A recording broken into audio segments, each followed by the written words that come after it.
Welcome back to Talkin' Texas Forever, a Friday Night Lights podcast. I'm Michelle. And I'm Liz. And we're discussing Season 4, Episode 6, Stay, written by Bridget Carpenter and directed by Patrick Norris. Original air date, December 9th, 2009. How are you, Liz? I'm good. Yeah. Yeah. I enjoyed Maddie Boy in this episode.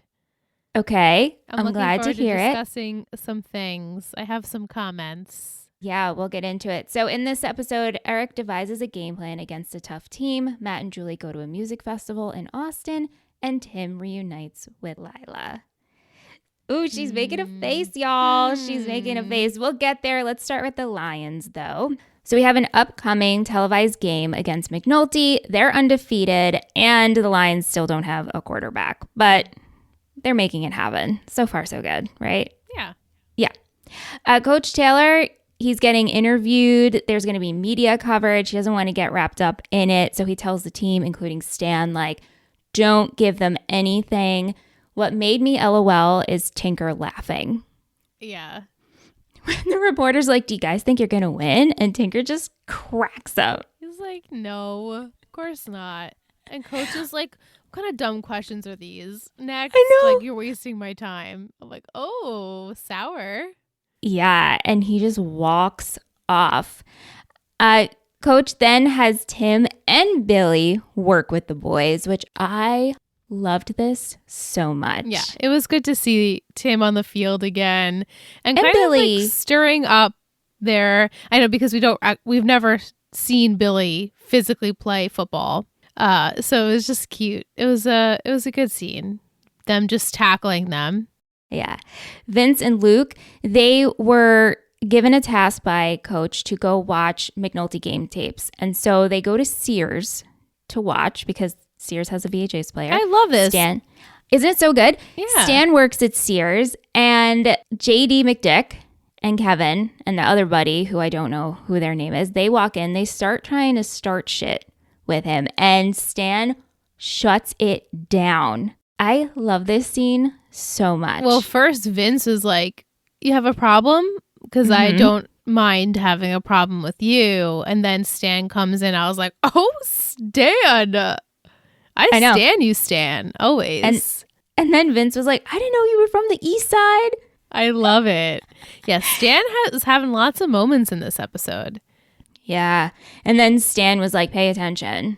Don't miss a play. Like, he snapped right out of it. He's like, no, I'm doing this for you guys. You know, pay attention. Don't get wrapped up. Yeah. I loved it. I know. We also have this sweet scene. We see Vince with his mom, and Vince's mom wants to come watch him play the game. And she promises him that she won't make a scene. She'll get a ride. She'll wear something nice. It's kind of making me teary-eyed. And I'm She's glad that she trying. kept her word. She actually I did. We know. didn't, nothing. I honestly thought it was going to go sour really quickly because they made a point to be like, no, I'm going to be on my best behavior. I'm going to be clean, whatever. So I was glad for his sake that this week, at least, she held herself together. I know. I agree. We get to the game. Vince plays a great game. Gets a touchdown. Even though they lose. Essentially, though, Vince is like declared quarterback. Yeah, he is. Yeah. And they honestly, they did really well. I mean, obviously they didn't win, but they did the best they have so far. Like, they just keep getting better and better. Yeah, so good things to come. And they're working as a team, and Coach is proud of them. So yeah. It was good. It was good to see. All right, let's move on to Lila and Tim. Should I go through it, or do you want to like exclaim your thoughts and feelings?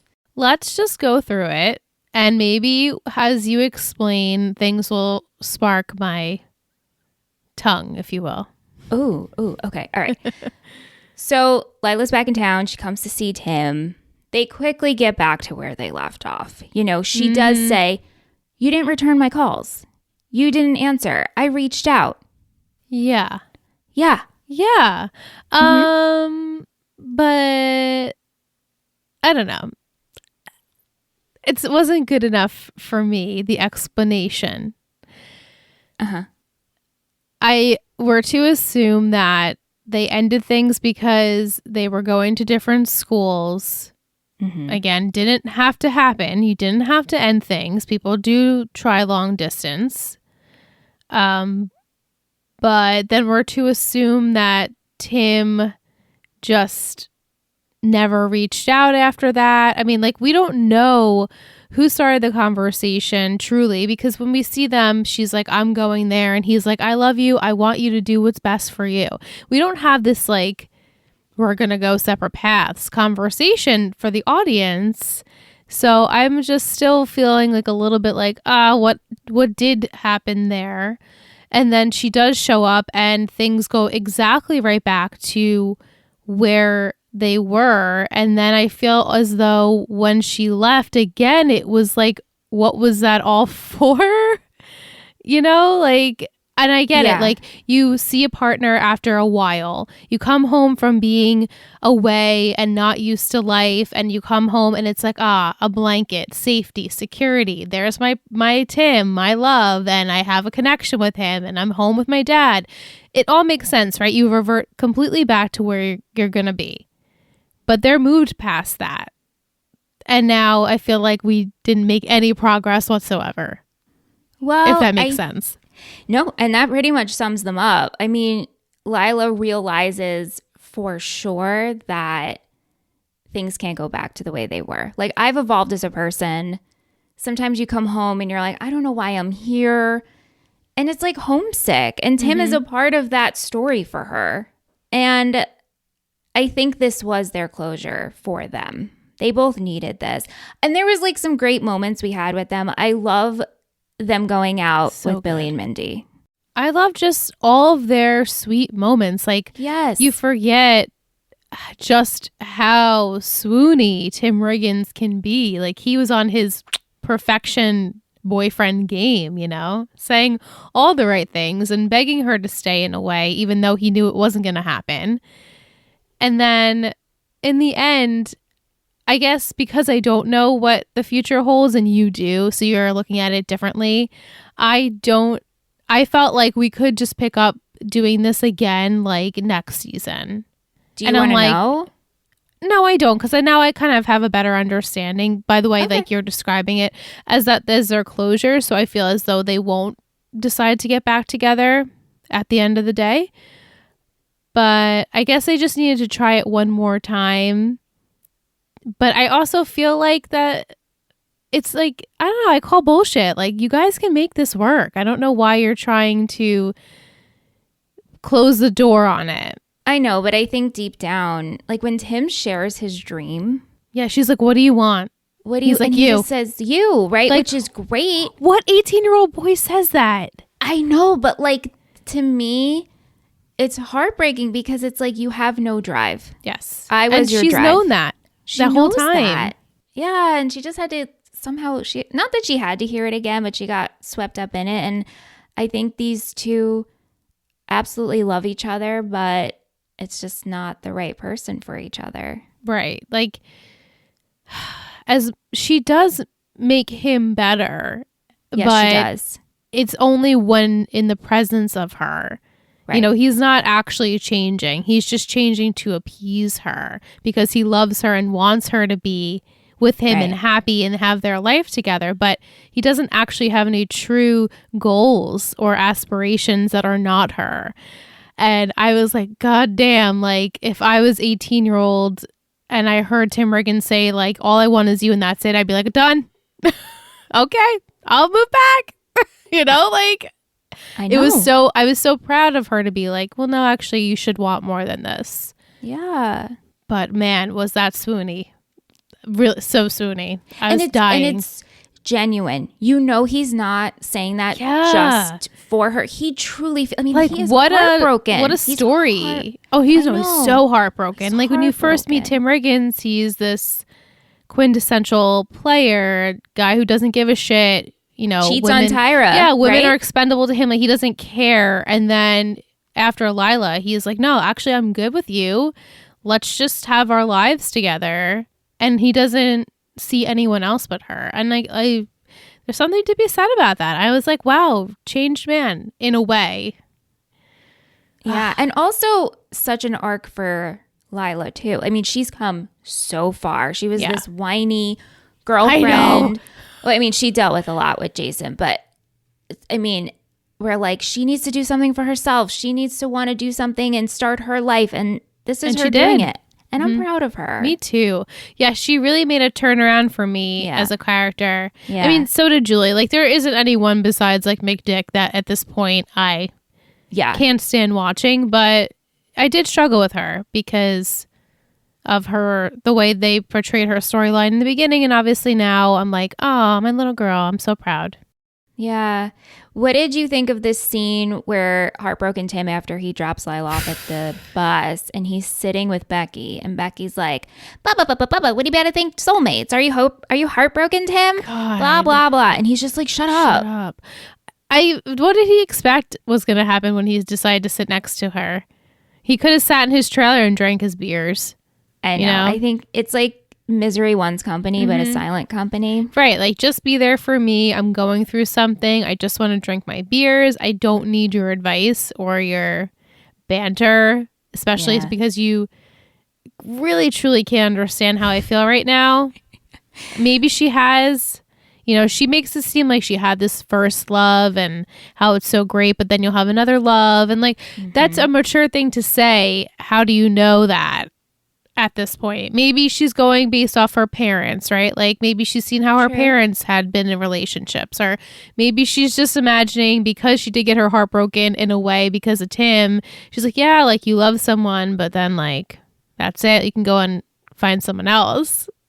Yeah. It also, everything she does, she's playing it really well. It just shows her age. Yes. She's so young. She's So like kid young. sister. The epitome of kid sister. Right. And it's like a little annoying. It is a little annoying. And we're supposed to feel this way. Many people Absolutely. who watch her at this point are like, oh my God, Becky, you're driving me crazy. This scene with her and Lila, when Lila comes to see That was Tim, so weird. is he home? And Becky starts asking her all these questions like, are you happy to be here? Back in Dylan. And then as she goes, you see Becky looking at her and she's like, you're so pretty. You're so lucky. There's like envious. Lila just walks away. I was like, she could have said like, oh my God, thank you. You're also like giving her like a little bit of like, I see your self-confidence here is lacking. You're also beautiful. Like, you're beautiful too. Like, don't just go by me. I'm sure Lila's heard that like her whole life. Like, oh, such a pretty face, right? So maybe that's why she reacted the way she did. But I was like, she doesn't say anything. She just leaves. I was like, it was such a weird way to end it. I don't know. But she shows no jealousy. Like, there's no, like, Becky's not a threat. No, she knows that. She gets it. She gets the situation with Becky. You clearly have a crush on Tim. It doesn't even question her. And she's used to all of that. Everyone's had a crush on Tim. Yeah. Matt and Julie in this episode. Matt is still grieving, which I'm glad that we're still carrying this over because you don't just grieve in one episode. Yeah. And he keeps getting annoyed by people asking him how he's doing. We have this scene with Landry and they're throwing the football around. And Landry's like, listen, you're my best friend since we were like 5 years old. I'm going to ask you how you're doing. Yes, since we were 5. I didn't even catch that, Liz. Since we were 5. I'm like, so is your birthday like December and his is January? Like, what? I don't get it. You know what I mean? No, it's great. I'm glad you picked up on that because I definitely didn't. We also learned that Grandma gets a stipend from the military, so pretty much she'll be taken care of for the rest of her life. Which is amazing. Yeah. But she also needs to be taken care of. Yes, that money is essential. Let's utilize that money to take care of Grandma. Yeah. So Julie, she pitches the idea to Matt of going to a music festival in Austin, but the problem is that this is taking place during the school week. And so she first asked Tammy about it. Tammy forbids it. Julie goes anyway and leaves Tammy a message with her secretary and tells her she'll be home on Saturday. She also did the good cop, bad cop. Like, hey, Dad, Mom's not letting me go. Can I go? And he's like, are you kidding? Like, we're a unit. So if she says no, then it's no. And then she still did it anyway. I had a big problem with it. And then throughout the whole time she's in Austin, she ignores so bad. That is so Tammy's bad. calls. Tammy broke me in this episode, especially when she's in bed with Eric and she wakes up crying. Well, she's not wake up crying. She's crying, probably and Eric, just crying into the night. And, yeah, and Eric wakes up and he consoles her. And she's like, why would she do this to me? I don't know if she's safe. I don't know if she's okay. And he's like, she's 17 years old. That's why she did this. Right. I really like this scene. I know. I love that scene. Actually, that was like my coach's corner. Spoiler. Yeah, me too. Me too. But yeah. I was like, you couldn't just at least give her a phone call that you're okay. Like, that is so wrong. I mean, my mom would whip my ass. Would Murder. Whip it. Murder. Like, that's it. Right. Okay. You went out, even though you didn't have the permission. That's the one red flag. But then you have no decency to tell your parents that you're safe, what hotel you're staying at. Like, hey, I did this. She's not does she really expect them to come down there? Like, you did it. You might as well just tell them that you're okay. Yeah, and so the fact bad. that Tammy goes to Landry puts him in a so very desperate, uncomfortable situation. Landry gives like the little bit of information he has, and then Landry gives a heads up to Matt, which the only thing that really bothered me with this storyline is why didn't Tammy reach out to Matt? Right. She could have called Matt like, hey, where are you guys? Are you safe? Yeah, that's true. And it just takes Matt finding out to confront Julie about this. Which I loved. He was like, wait, your parents don't know that I'm here, that we're here together. And like, I want them to like me. I don't want them to think anything badly of me, that like I made you do this and like I was okay with you lying to them. Like, I'm not okay with that. And I was like, good for you, Matt. I mean, they both are right. But Julie, I felt for too, because she's like, I'm trying to make you happy. I did this for you. You've been grieving. I wanted you to have a good time. But then she says, maybe just once, I don't want the responsibility of you having to stay in Dillon. Yeah. Which was like kind of the little catalyst right here for Matt to make a move. It absolutely was. And she doesn't want that burden anymore. Like, she has seen it on his face and hearing it, like how much he hates Dillon and he has to become a Dillonite and like all the things he has to do because he's in Dillon. And she's like, geez, I wish you would have just went so I didn't have that much guilt on me. And now he's like, wait, okay, so you want me to go? And she's like, well, no, but also I don't want to be the reason why you stay. But she also freaks out. She freaks out like, please don't go. Please don't go. I didn't mean it. I mean it. I love you. I love you. I love you. Whew. It's hard. They get back. He drops her off and they exchange I love yous and I'll see you laters. And they kiss and it's heartbreaking. Like, you feel it. Like, I feel like I could feel what Julie felt like as a teenager. Absolutely. You know something's ending. You know it. Yes. I get no, I fully get that. I just wish she would have just told her parents, like, Matt and I need this trip because I need to get Matt, out of his depressing shell. Obviously, it's understandable. But she wanted to do this for him because she's like, let's just get out. Let's just go and forget about things for a minute. But I still was mad that she just didn't at least have the courtesy to tell anyone that she was alive and well. Like, she didn't tell anyone. She didn't text like, hey, Devin, we're good. We got here safe. Hey, Landry, we're here safe. It's like one of those, you're trying to preserve the moment. Mm-hmm. You know it's a ticking time bomb. Yeah. And you kind of just want to ignore all the outside factors. What do you think how she acted when she got inside? Yeah, I was just going to ask you that. She's like, girl, better be worth it. Mm-hmm. Better be worth it. And then she just cries. And I really felt for Julie because she popped. Yeah. She's scared. This is very quintessential in a show like this where, you're going to whoop your kid's ass, but then you see that they're hurting. So you give them a break. Mm-hmm. I'm like, no. She deserves it. But you understand why, right? I'm sure afterward, we understand. And this will continue. We see how Julie's grieving with this, but it's tough. And then on the other side, Matt drives by his house. We see him overhear conversations of Grandma and Shelby, seeing that they're doing okay, and he just drives off. Yeah. There he goes. Yeah. Interesting. Did he enter and say oh. goodbye? No. I think he just drove off. He just drove off. Maybe it was too hard for him to say goodbye. And he's like, I see they're okay. They're fine. Grandma will be taken care of. This is my chance to leave. Yeah. Yeah. Where is he going, I wonder? Well, you can think about it and answer in the second half of the show. Before we leave these two, I just wanted to make note of in the hotel when Matt goes to sit on the bed and Julie's like, get off the covers. It's filled with bugs. I know. And it was like another parallel of our shows again, though, this week of, motel bedspreads and running away from parents. I was like, oh, interesting. But also this one, Julie's all of us. Oh, yeah. Compared to the others where they're actually sleeping on the bedspread. Who would never sleep on a bedspread. That was a weird continuity, I think, with that. Yeah, I agree. Little other storylines happening. Landry explains his feelings to Jess, talks about the kiss, but then he says he might still be hung up on Tyra. And Jess slaps him across the face. Yeah, why? And then he's like, I didn't see that coming. I didn't see that coming. That was really funny. I mean, I'm upset that he got slapped, but I was like, why though? Like, he's being honest with you. Yeah.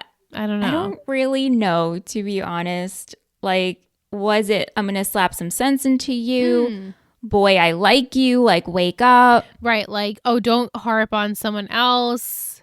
I don't know. I'm so hard. That was so hard for me to read. But also a little like, oh, we're still hung up on Tyra. We're still hung up on Tyra. And it seems as though Jess also has some little history she has to deal with. Okay. What is this about? So we have this scene where Vince goes into the barbecue place trying to talk to Jess, and Jess is ignoring, and Virgil sees it and like quickly shuts it down. Yeah. He's like, boy, you need to get out of here. You need to take it to go. Yeah, I truly don't remember their history and if they have one. So I'm really not sure. I really feel don't. Like it just seems like Vince is like this tough, bad kid who's always getting himself into trouble. Maybe he, had done something that also involved Jess, and Virgil was like, you better get on the right side of this track, girl, because you can't be hanging out with him. And they obviously, he knows him. Like, they know each other. Well, so something. Yeah, the community, I'm sure, like you said, like knows he's involved in some bad stuff. It was just kind of random, but also we're building on something that I truly don't really remember. Okay, so maybe it's not anything and we're just I don't know. She got afraid in a way in front of her dad, like, oh, you better get out of here before my dad comes. And even when her dad was reprimanding him, telling him he needed to get out, she looked scared. She was like, please don't start anything. So, well, I would be afraid of Virgil too. Are you kidding? Hell He's giving me the looks. I'd be like, got it. I am, but I'm also like, he's a softie inside. I don't know. There's something about him. Like, I really love his character. I barely know him, but I just feel warmth from him. Yeah. Even though I don't know him. Okay. And then last but not least, Luke thinks Becky's cute. Becky shuts it down. And Luke handled it so well. I know. Like, props to you, Luke. He's like, whatever. I thought you were cute, but okay. Like, yeah, he tries to bring her candy and she's like, listen, it happened once and it's not happening again. And he was like, okay. He's like, whatever.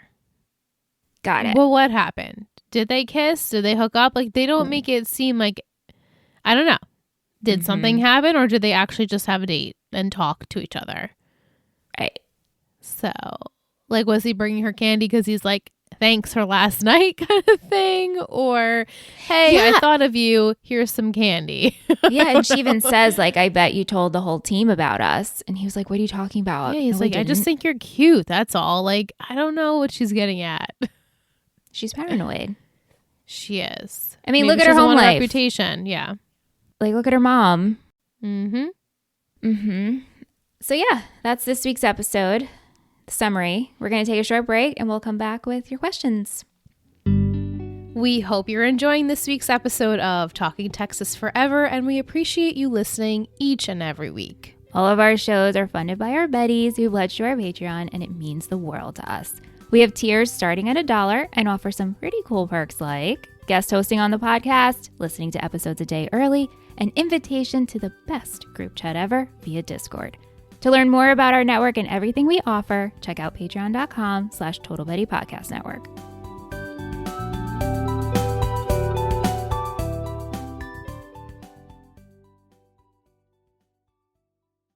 Welcome back from break. We're going to get into your questions. Jillian, she wants to know, what does the future hold for Lila, Matt? Where is he going? Is Lila on the island? Is Matt on the island? Do you want to know?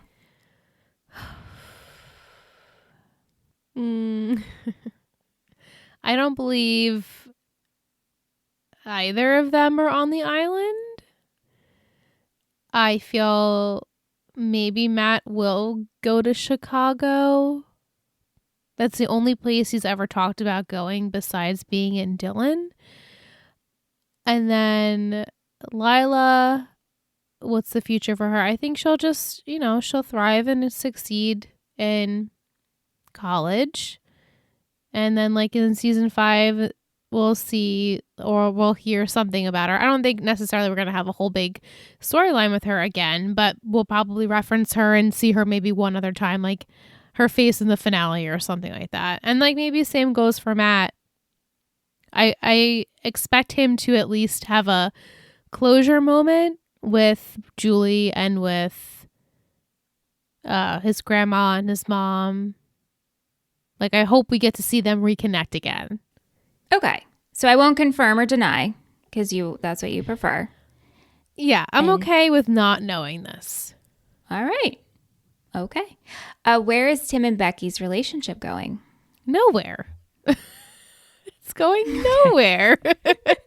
I think like us, he's annoyed with her energy, but by the end of this season, they'll be brotherly and sisterly to each other. As we said before, Tim he craves that sense of like belonging in a family sense because he never really had that. It's always just been him and Billy. So I don't know about, what's the mother's name? Denise? Cheryl? Oh, Cheryl. I don't know why I thought it was Denise. I don't know if we'll necessarily see her a bunch again, but definitely Becky and Tim and helping each other grieve and bond. And maybe he'll give her some advice on boys and like not all boys are bad or like your dad or something like that. Okay. Mike wants to know your thoughts on mules. So if Matt did leave, what does this mean for them? She's not far behind. It's true. And Tammy did say that. That's probably why it was really hard for her to have Julie try and be an adult and leave, was like because Julie is going to be leaving soon. Like there's no part of anyone, especially me, who thinks that Julie's staying in Dillon. Like we know she's not staying in Dillon.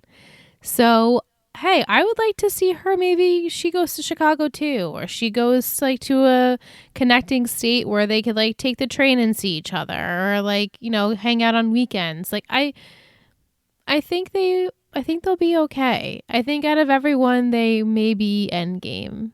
I've said that before. You have said that. But since the beginning, I've said that, and then I obviously toy back and forth. But if I really had to, I really think it would be them, because we've had that back and forth with Lila and Tim. Like they truly love each other, but they can't make the timing and their paths work. But these two, like, as much as Matt denied his path, they have similar ones. Like they both now want to get out. They have futures that they're looking forward to, whether that includes each other or not. But I think it does. I'd like to say it does. Okay. We kind of discussed this in the first half, but he was asking, what do you think Vince did to Jess in their past? I think he just probably like played her. I don't know. Like, right? He's just, I know. He's just like a hoodlum. Like, oh, whatever. I don't care about anything. But like, maybe he has a heart more than we see. And I think just by the way he's talked to her, I don't like the way he's talked to her. I So it know, assumes it's me to awful. believe that he just doesn't truly respect her in that way. Yeah, I think maybe they have had a hookup or something of this sort. Yeah. Vic wants to know, did you go anywhere in the middle of the week and skip school? No. The only thing skip school? No. Yeah, the only thing I've ever done in high school, I used to go to a lot of concerts during the week, and then my dad would drop me off like midday, and I'd walk into school and be like, "Where were you?" I'd be like, "I just saw New Found Glory at Rosen Ballroom." I'm so cool. I'm so cool. And there was a couple of times I took the train into the city and lied. I said a parent was going, and I did it with our friends. Yeah, I always felt really guilty about that. I did not like that, but that's like the worst thing I did. Yeah. Truly. I don't, maybe my senior year, we skipped school, like not the whole day. I think we just in the morning, like stopped to get egg sandwiches and like skipped like 3 periods or something like that. Like, I don't think, and I definitely didn't tell my mom. Yeah. But I don't think my mom would care. My mom was never that parent who like hovered about grades and stuff. My dad was worse off than my mom. So I think if I had told my mom, she'd be like, okay, like it's my senior year. What's she going to do? Yeah. Senior year, Amy and I did skip school one day, and we called it our mental health day. And we got bagels and we got mangoes and ate them on the docks in Port Jeff. Well, that's cute. And we were seniors. Like, everything was taken care of. And it was just one day. Like, I didn't go away anywhere to do that. No. Our mental health day. Yeah. I loved that. I took plenty of those during my senior year. So Sure. Exactly. You need them. What's your favorite music festival you've been to before? Festival. I've only been to Warped Tour when I was in high school. And that was really fun for me being a teenager. But I have no want to go to a music festival at this point in my life. Same. I'd rather watch it from the comfort of my television. Or a concert, like a one night only. But I don't want to go to a festival. No, too many days, too many people. Now not I for me anymore. Truly post-COVID, like crowds, I just don't like it. Yeah. I do not. Yeah. Like when we went out for Ingrid's birthday and we were so close to Liz all those was people. freaking out. I was like, I just really don't want to be around you. Like, can I just go dance in the corner? I love the band. Can I just go dance in the corner where no one else is? Like, just people on top of me. I just am not into that anymore in my stage of life. Yeah. But I don't think I ever went to like a festival. I've only ever been just like to concerts. Yeah. And then the last question, what's the longest road trip you've taken? Myrtle Beach. It took us like, oh my God, we were on the road for like 19 hours because of traffic. Delaware traffic is the worst. And then like we stopped a bunch, we went in a whole van of people. So like people had to pee and eat and whatever. Like it took us like almost 20 hours to get to Myrtle Beach. And we arrived, it was pitch black. We drove on these roads that had like no lights and we couldn't wait to get out of the fucking car. It was the worst. Was it your mom who drove? No, it was my friend's grandpa who drove because he was a truck driver. Aww. So yeah. Nice. So it was Okay. my mom, myself, and I, and my sister. My mom, myself, and I. My mom, myself, my sister, and then my friend, her sister, and her mother, and then her grandparents. Cute. And they took us down to Myrtle Beach for dance nationals, and it just took us literally forever. We were like all crunched up. We could not wait to get out of the car. It's the worst. The worst. What about I love you? that the grandpa drove. I know, though. so cute. So cute. I mean, our honeymoon was a 6-week road trip. Right, so, that's true. Like, which is the best you thing just ever. kept driving the whole time. Yeah, and I've talked about it on our podcast before. So, but thank you everyone for submitting your questions. Thank you. Appreciate it. All right, favorite quote. What do you have? It's hard making peanut butters. Matt. Who said? Oh, the sandwiches when they had their Just little the picnic. fact that he said peanut butters, like a plural. I'm like, okay, Matt. I liked when Tammy looked at Gracie Bell and said, "You are my favorite daughter." Yeah, I love that too. And I also had, wow, I didn't really see that coming. Landry. Oh, Landry with the slap. Yeah. Coach's corner, which we both talked about. Yeah, I think he was Coach good and for Tammy. moral support for his wife. She needed it at that point. I mean, I guess no one else really did anything like coach worthy. I almost said the scene with Lila and Becky, and then when she left, I was like, but you didn't give her a lesson. You know, like Lila just kind of heard Becky and then left. And I was like, but this girl needs advice. Do you think that scene did anything for Becky, though? Do you think she'll stop, like, thinking so much about Tim? Do you think that gave her a glimpse of, like, oh, if you leave Dylan, you could still come home and be homesick, even if you look or act like Lila? Oh, I mean, you're going super deep with that. Like, and as you should, because, again, you know where these people go. But I honestly felt like if I was Becky, I would look at Lila and be like, wow, you're so pretty. I feel terrible about myself. Oh, and that's probably how she felt. Yeah, and like, oh, yeah. You can get Tim because look at you. And now there's me who's living with him, basically, and he wants nothing to do with me. Yeah. That's how I took it. Yeah. And I felt badly for Becky. I honestly wish Lila would have given her just like a little big sis pep talk or something. She gave her a nice smile. Yeah. I just wish she was like, no, honey, you're beautiful too. You'll get out one day like me. Don't worry. But I think even Lila's so sad about her decision. Like, she knows in her gut this is what she has to do, but she's still sad for leaving Tim and Dylan and her dad. And yeah, I know. She has to be. She has to. She is. She wasn't. Like, you're never prepared to leave home. Like, you think you're prepared, and then you do it. And, like, after a while, it's okay. But then once you go home for the first time, you're like, whoa, this is my house. But it's not my house. And there's my parents and, like, my old life. It's weird. It's just a weird sensation. And I never had that at 18. I only had it at 30, whatever. You know? I know, and we didn't even go far away. But it's true. Even going to my childhood home, and now my old bedroom is now my sister's baby's bedroom. Right. And it just doesn't feel, it's not home. It's you can never go home again. You can't. Sad. It is really sad. I know. We didn't really talk about it that much, but I thought their goodbyes at the bus depot was very sweet. It. Yeah. Tim kissed her forehead. Goodbye, Lila Garrity. Delicious. Tears in their eyes. I mean, it was heartfelt. Absolutely. I loved it. I was like, oh, I'm swooning, Tim. But it also, like, I don't know, it hurt my heart. I felt it. Absolutely. Like, you know, been there. You leave someone that you love and they're like getting on a bus or plane or train and you're like, okay, here I go. Also, any breakup. Yeah. Like, this is it. This is it. So, on to the next chapter. MVP and shittiest. So this is what the people had things to say, who they chose. Let's do it. Who'd you choose for your MVP? I had picked Matt. I had first picked Stan. That's who then I chose. I changed it to Matt. Okay. Why'd you choose Matt?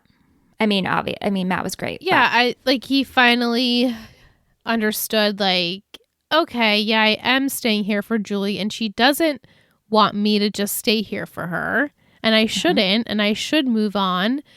And then I liked how he kind of schooled her a little bit. He's like, I can't believe you didn't tell your parents we were here. Like, that makes me feel really shitty. And I was like, good, like a mature thing to say. So that's why I picked him.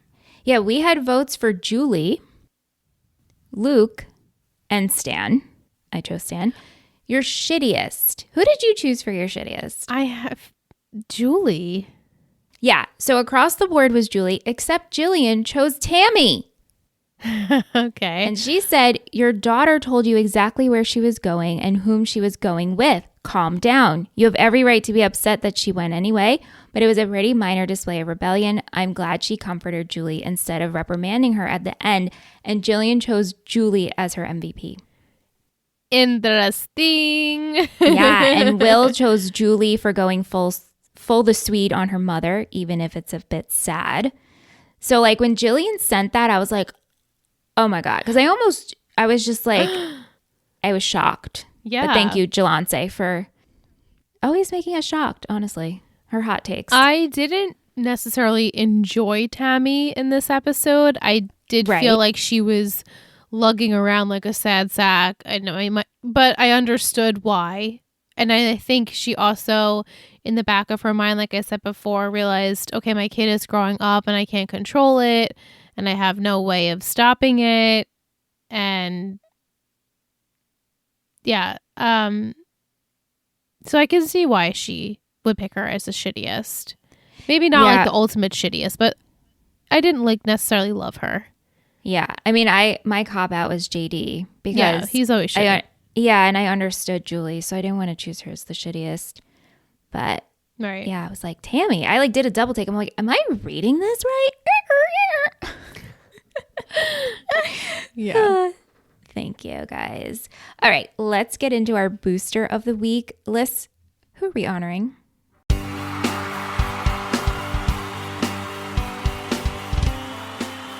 Booster of the week. You're a total booster. Tonight we are honoring Angelina. Angelina! Yay! Yes, Angelina. We always get her paragraphs in Discord. Yeah. I love reading them, whether it's about her Italian soaps or Gossip Girl or whatever it is.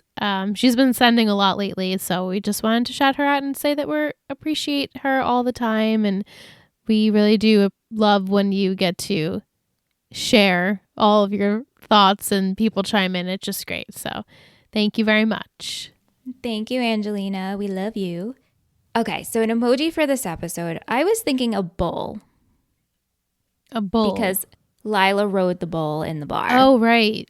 Sure. Yeah. Or we could do something else if you had an idea. I didn't have an idea. Yeah. I just really liked that scene of Lila getting on that bull in the bar. Because Mindy's like, you know what I miss? I miss getting on that bull. Yeah, I really like that scene. They were super cute, everyone. I know, it was great. So what we mean, if you've made it this far, is please send us the emoji, which is the bull this week. You could put an Apple Podcast review. You could send us DMs on Instagram. I need to shout out Jacqueline because Jacqueline is always sending us consistent the emoji. She is the best. She sends it for Talkin' Texas and for We Are Liars. So we love her for that. And also Ben, he's sending his emojis out, which I really appreciate. So thank you guys. But yeah, leave it an Apple Podcast review. Send us an email. Drop it in Discord. Or just want to see DMs. It wherever. We just want to see it. Yeah, we appreciate you.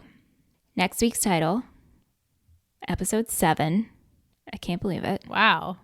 We're like flying more than halfway. Mm-hmm. The title is In the Bag. And the quote is that I'm giving you, I'm just asking you straight up. You got a gun? Coach. 2 thoughts. One was Vince. The other was Stan. I'm like, Stan's a bit unhinged lately. It seems as though he's going through something. Oh, okay. So, hot take. Just for shits and gigs, I'm going to say it's Stan that he's talking to. And he's just so fired up at the McCoys that he is like, I'm going to threaten them somehow. And Coach is like, in a joking way, like, wait, you don't have an actual gun, do you? And Stan's like, no, I'm just going to use my fists or something. This might be my favorite prediction to date. Or it could be Vince. But how boring would that be? It's just typical. So boring. But, I guess if I had to predict, we would go back to the rigging of the cars and that whole business, his side business. Like, just when he's doing well in football, he's going to, like, damage that by doing something stupid. And there's only so many times that Coach can get him out of it. Like, that was his last straw. Yeah. So. Yeah. Well, to figure let's himself hope out of pickle. that we have an unhinged Stan with a gun. That's what I'm hoping for. Yeah, because like we still have to dive deep into this like Stan story, maybe potentially coming out. Do you think so? You think we have to do that? But do you know what I thought was Stan in this episode? He like googly-eyed at Coach. And I was like, oh, shit. Yeah, but he's Are we gonna make with it? Coach. I know, but I was like, does he like Coach? Because that would be fucking hysterical, but also unrealistic, in a way. Because like this show is more fact than fiction. You know, it's just it feels real, and that would be a little too silly. But I would love to see some like queerness on this show. Please give it to us. Like we get a little tiny bit of Devin, but that's it. Like let's do more. I want to see more, but that's just me wishful thinking. Yeah, absolutely. I agree. I just love Stan so much as it is that I would love to just see him have like a fuller storyline. He's truly a treat. I mean, every time we see him, So good. he's great. We love Stan. Good predictions. We'll see. Last but not least, we have Will's Football Poetry Corner. Game film. Watching game film is crucial to understanding what the other team will do to beat you. Vince and Luke are watching game film at the local Sears, throwback. Meanwhile, Tim and Lila are enjoying their new trailer, and I'm not talking about the movie kind. Eye emoji. Cute. Very cute, Will. Thank you. Well, this is a nice, short and sweet episode. Yeah, easy peasy. It's like a typical Friday Night Lights episode. It was great. Next week is fun too, and we're gonna, I think, you'll have some words. I mean, you always have words, but we get some things next week. Things. So, we get some things, and I think it might close some things too. Okay, so Tyra. I mean, I hope. Don't get too excited. I Don't get know. too excited. You know what? Actually, Yeah. I want a confirmation about Tyra. Okay. Is she on the island? She is not on the island. Okay, good. I feel good about that. Then I'm good. That's all I need to know. Tyra I don't know. is not. Lila on and the Matt, island. like, while they're important to me, I feel like I can watch the story go. Lila and Matt, you don't care if they're on the island or No, not. not that I don't care. It's like I'm okay not knowing what happens to them, but like Tyra's so heartbreaking to me that if I knew she was on the island, then I'd have to just get over it. Like, you know what I mean? I'd have to be like, okay, now that I know, I don't have to like, Yeah, you know, build up my emotions. totally. So, okay, let's see. All right. Well, come back next week. We'll be discussing episode 7, In the Bag. If you want to be a part of the show, send us an email, talkingtexasforever@gmail.com. Send over your questions, your thoughts, and your emojis. We can't wait to hear from you. Give us those bowls. Yes. Bye. Doesn't really work. Yeah, what do bowls make? Was it like a strong... I don't know. I don't know what a bowl makes. Thank you so much for listening to Talking Texas Forever, a Friday Night Lights podcast. You can email us at talkingtexasforever@gmail.com. If you're interested in seeing what we do with this show and all of our others, head over to Instagram and search Total Betty Podcast Network. This has been a Total Betty podcast, produced and edited by Michelle Rubenstein and Alyssa Tenio. Music by Anthony Vacora.